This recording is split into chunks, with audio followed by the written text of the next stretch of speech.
This was something that I found extremely valuable in a seminar that I participated in last term on community-based learning, in which I developed a syllabus from scratch for the first time.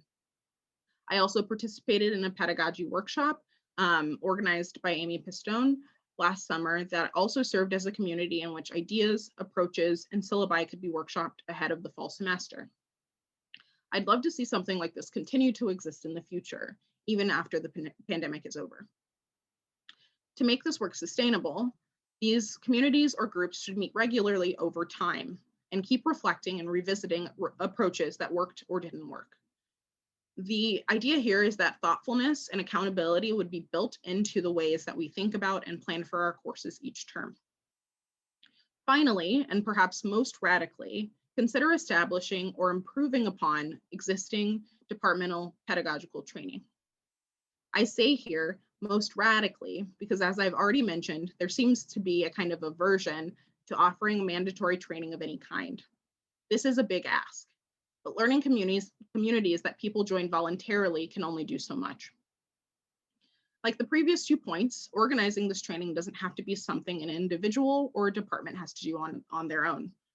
If your institution has a teaching center, reach out to them, collaborate with them, be open to the ways in which their unique perspective might push the boundaries of your traditional understanding of what good pedagogy looks like. When we resist learning new pedagogical tools and approaches, we perpetuate and pass down ones that are inherently exclusionary. In the absence of sustained guidance on how to write our own syllabi, facilitate discussion, or deal with hot moments in the classroom, we take our cues from our colleagues, recycling old course syllabi, activities, and assessments without fully interrogating the teaching methods that were employed in the past. This is largely a result of a chronic lack of training in the other methods that are out there and how to think critically about how we teach. This is why organizing pedagogical training and collaboration with our teaching centers is so important.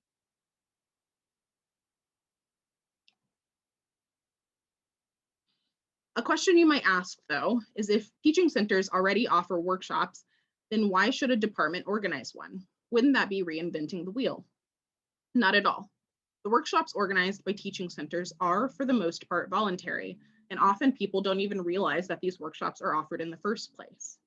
When I taught for the first time in 2017, I was required to attend a 2-day teacher training session organized by our Center for Research on Learning and Teaching, and due to the pandemic, it was adapted this year to be asynchronous.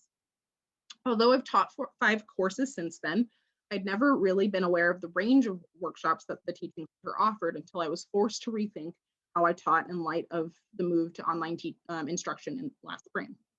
I'd been socialized to think that pedagogy was someone else's problem, and that my job as an instructor was simply to deliver content and ensure that students were mastering it. What systematic, collaborative, departmental pedagogical training would do is bridge the gap between what and how we teach. It would put pedagogy more squarely on our radar and would force both graduate student and faculty instructors to actively think about the methods that they employ in their classrooms. Beyond just critically rethinking our pedagogical approaches, it would also force us to see our students as whole human beings, a phrase that has stuck in my mind since AIA SES in January, that have different needs, goals, interests, expertise, and lived experiences.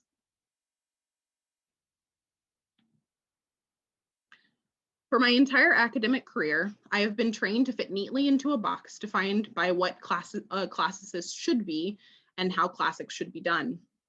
I was actively discouraged from pursuing a career path in museum work because my undergrad advisor, who seemingly believed that the only possible outcome of a PhD in classics was to become a professor, didn't think it would be possible for me to get a job in a museum because the only museum jobs she was aware of were curator, a job that people tend to have for long periods of time, or conservator, which I'd need specialized training for.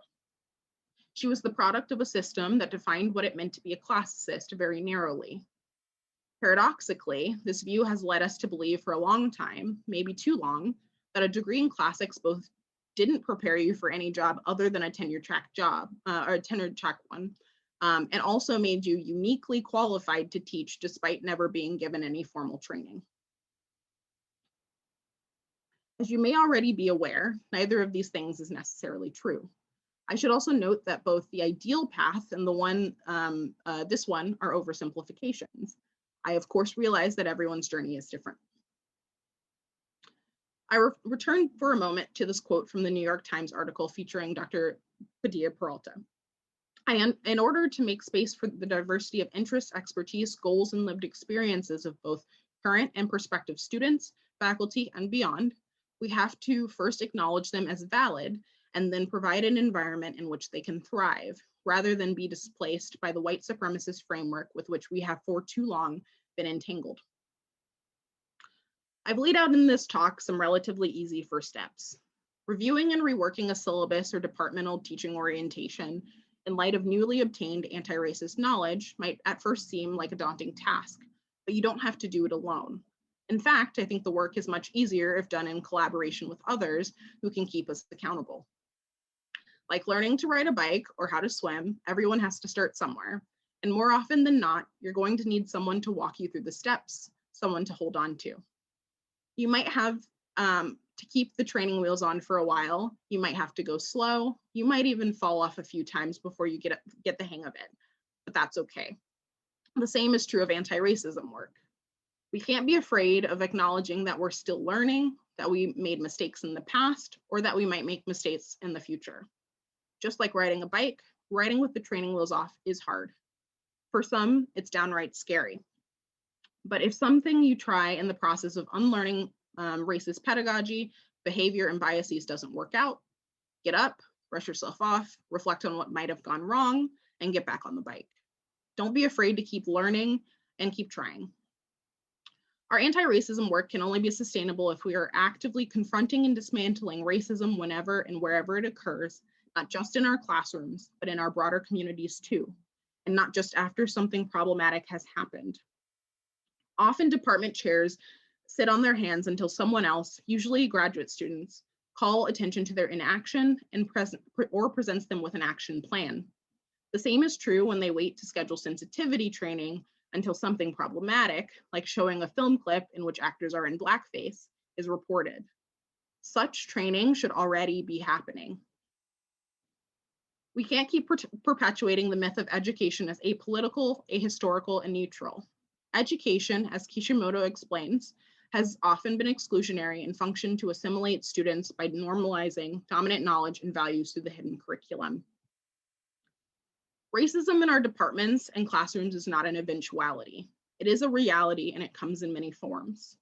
That's why I named this talk, "The Call is Coming from Inside the House." I'd also like to note here, since I keep mentioning Dr. Padilla-Peralta, that the problem isn't just the flurry of op-eds by people outside of the field. The bigger problem lies with the opinions and actions that come from within. Thank you.